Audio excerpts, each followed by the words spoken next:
بیوید کушишхои خود را در مبارزه با коррупсия мутахид созем. این مبارزه است که آن را در همبستگی برد خواهیم کرد. تحت همین عنوان در ناحیه میر سعید علی حمدانی аксияи حزبی گذرانیده شد. مراد علی شمسوف عضو فعال تشکیلات جمعیتی سازندگان وطن با این گروه ихитёриён از کالج طبی اوید مقصدی برگزاری این аксияи حزبی و تقسیمات ورقه‌های ittilооти مشورت می‌نماید. گروه دیگر ихитёриёن بعد مشورت در کوچه و محله‌ها، ایستگاه‌های مسافرکشانی، مرکزهای تشخیصی طبی، تشکیلات و مؤسسه‌ها، بازار و نقطه‌های سودا اوید این موضوع ورقه‌های итилооти را به ساکنان تقسیم نمودند.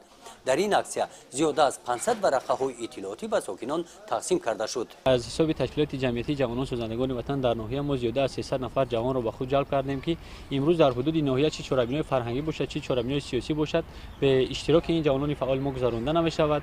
مقصد اساسی ما جلب کردن جوانان این در راه وطن دوستی، خویشتن شناسی، در راهی وطن سازندگی و بنیادکاری جلب کردن جوانان است.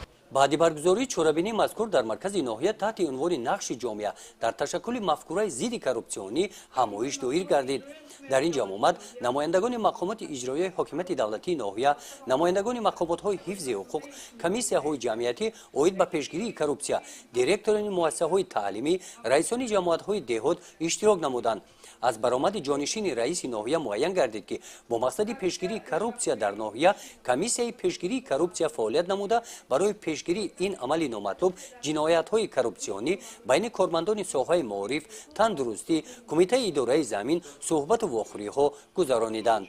قید کرده شد که مبارزه با مقابل کورپسیا فقط وظیفه مقامات حفظ حقوق نیست.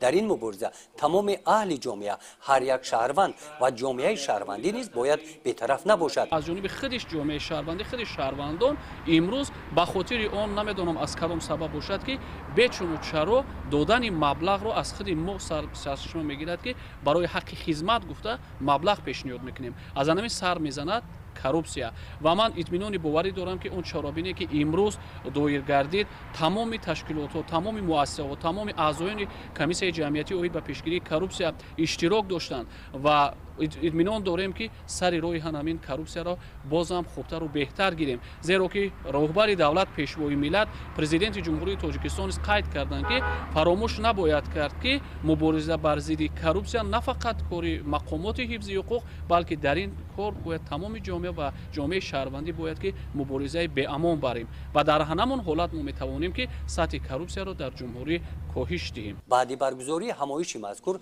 ихитёриён با اشتراکچیان این چهاربینی هم ورقه‌های итилооти تقسیم نمودند. گزارش خواجه نظریف خدای نظر ظهورов از ناحیه میر سعید علی حمدانی برای برنامه итилооти نوید.